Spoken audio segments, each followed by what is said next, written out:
R.S. Sharma, fifth chapter Ecology and Environment. In contemporary times, growing industrialization with explosive population growth in several countries has highlighted the problem of protecting the natural environments such as plants, animals, water resources, soils, and metals on the world scale. The interaction between natural environments and the human population is considered an important issue and is described as the problem of ecology and environment. Ecology. Ecology as a term was coined in 1869 and is relatively new science. Till recent times, it was treated as a branch of biology but is now considered an independent subject. However, it is closely connected with biology. This subject deals with interaction between various living organisms such as plants, animals, and human beings. With the emergence of humans, the need for food, shelter, and transport came to the forefront. In ancient times, humans lived on wild produce and hunting birds and animals.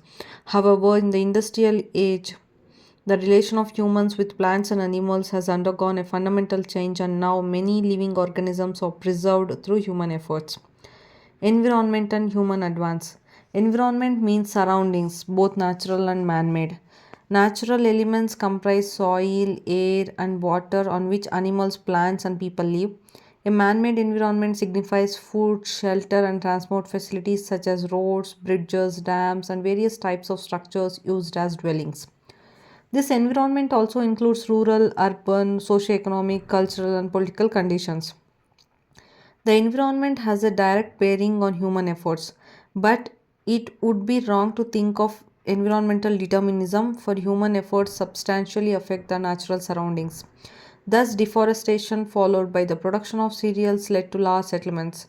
On the other hand, changes in climate and river courses led to the desertion of some settlements and migration of populations. Though there have been no major climatic changes since 9000 BC on a world scale, there have been some important regional variations. Thus, many scholars of ancient climate hold that extreme aridity and freezing temperature prevailed in Central Asia in the 3rd and 2nd millennia BC. Towards the turn of 2nd millennia BC, it was bitterly cold. This compelled many people of South Central Asia to move towards the Indian subcontinent in search of a less cold area. This migration is attributed to the speakers of Indo-Aryan language and Rigvedic people. We cannot think of human advance in ancient times without the exploitation of natural resources. The earliest settlements in India were generally found near lakes or rivers in hilly, plateau, or wooded areas where people could make stone and bone tools to earn a livelihood. These tools were used for hunting birds and animals, tilling the soil to grow plants and cereals, and also to prepare the sites for setting up dwellings. Surroundings and settlements. It was almost impossible to found large agriculture settlements in the Gangetic Plains without deforestation and cultivation of hard alluvial soil. This could be effectively done only with the use of iron axe and iron plowshare from about 500 BC. For this, iron mines had to be discovered, and the technology for the extraction and the manufacture of iron artifacts had to be developed in various parts of the country. The hard alluvial soil of mid Gangetic Plains, the red soil of India zone, the black cotton soil of the Deccan and Western India needed iron shares for effective plowing. Today, safeguarding the natural environment is emphasized. However, despite deforestation, the Doab forest continued until the 16th to 17th century when wild animals were hunted in this area. This ecological change was completed only in modern times. In any case, human society progressed at the cost of plants and animals. Once human beings started growing plants and rearing animals, they multiplied both of them. The location and size of the settlements were conditioned by environmental factors with soil and climatic conditions, which determined the selection of sites. Favorably, rainy zones with river, lakes, forest, hills, minerals, and fertile soils attracted many settlers. On the other hand, arid desert areas without water resources discouraged people from settling there. The Gangetic Plains formed an attractive environmental zone. Numerous settlements were established there in the post 500 BC period and quite a number in the early period. Many towns were established in the Doab and mid Gangetic Plains. Rivers served as transport routes like the roads and railways of today. When they flooded, they washed away forested banks and prevented the forest from regrowing there. Moreover, they irrigated the land thus made available to farmers. Changes in river courses affected the Fortunes of settlements around 2500 BC. The Saraswati co-terminus with Gagar Hakara was joined by the Yamuna and the Satluj, and three together contributed to the growth of Harappan culture. However, in 1700 BC, the Satluj and possibly the Yamuna moved eastward, adversely affecting post urban Harappan settlements. The river junctions served as sites for early settlements. The junctions effectively cleared forest and helped human habitation. This can be said of Pataliputra, the first great city of India. This place lay on the junction of the Gangas and the Sun.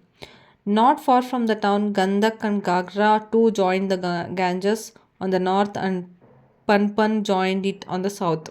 The presence of the rivers on three sides made Pataliputra virtually a water port and helped it to become the first great state capital.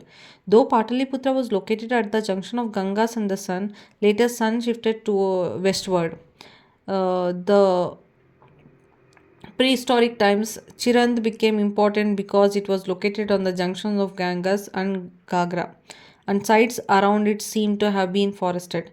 This is indicated by the excavation of Neolithic tools in Chirand. Many of them are made of antler bones, which suggests that deer were hunted in the nearby forest. Although rivers were preferred sites for settlement, people also settled near lakes and tanks. We find such sites in eastern Uttar Pradesh and northern Bihar in the second millennium BC. The practice of settling near water resources continues to this day. The rain and human effort. We may recall the relevance of rainfall indicated in chapter 4 and examine the relation between rains and human efforts.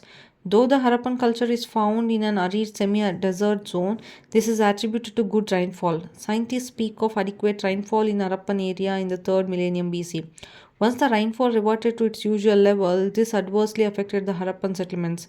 Plant and animal remains from Inamgaon in Maharashtra suggest the onset of an extremely arid phase around 1000 BC that forced the farmers to desert their homes and take to pastoral nomadism. Rainfall certainly helped human society in pursuing agriculture and founding settlements, but heavy rains during the tropical monsoon deterred people from regular work. Gautama Buddha used to suspend his mission of teaching Buddhism annually for 4 months during the rainy season and stay at such places as Rajgriha, Vaishali, and Shravasti for Varshavasa. He is said to have spent 26 rainy seasons in Shravasti. This idea still influences some people, and no marriages are performed in the rainy season. But today, unless the institutions are closed or their workers granted leave, people have to continue work despite heavy showers. Some other natural hazards are far more catastrophic than heavy rainfall. They include floods, hurricanes, and earthquakes. We hear of a famine leading to migration of some Jainas in pre-Mauryan times from Magadha to South India. However, researchers have yet to discover the sources that mention the natural hazards causing famines and other calamities.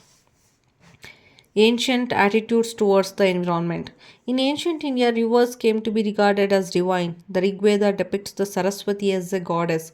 However, in post Vedic times, the Ganga emerges as mother goddess, and the tradition persists to this day.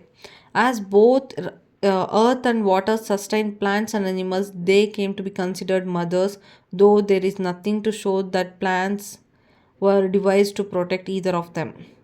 Many trees and plants, including neem, peepal, vaat, shami, and tulsi, are considered sacred.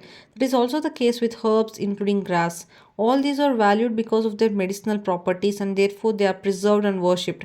The desire to protect large and small trees is expressed in various ancient texts and it continues to this day. At the conclusion of large sacrifices and even ordinary rituals, priests and the common worshippers wish peace and prosperity, shanti, to forest trees and plants in general. More importantly, many ancient texts condemn the slaughter of animals. Gautama Buddha was the first person to stress the need to protect cows in Pali canonical text called Suttanipatta. He stressed the virtue of rearing cows because, in his view, cattle help to grow plants and provide people with food, vitality, health, and happiness. Hence, his injunction that people should not kill cows. In the early Christian era centuries, Brahmanical texts lent religious color to the Buddhist teaching, speaking of dire consequences in the next world for those who killed cows. Later, even the elephant came to be worshipped. A background of ecology and environment may help the study of ancient India and may be especially useful in the study of our prehistory. However, human society cannot advance by halting man's struggle against nature. In ancient times, this struggle was principally directed against plants and animals.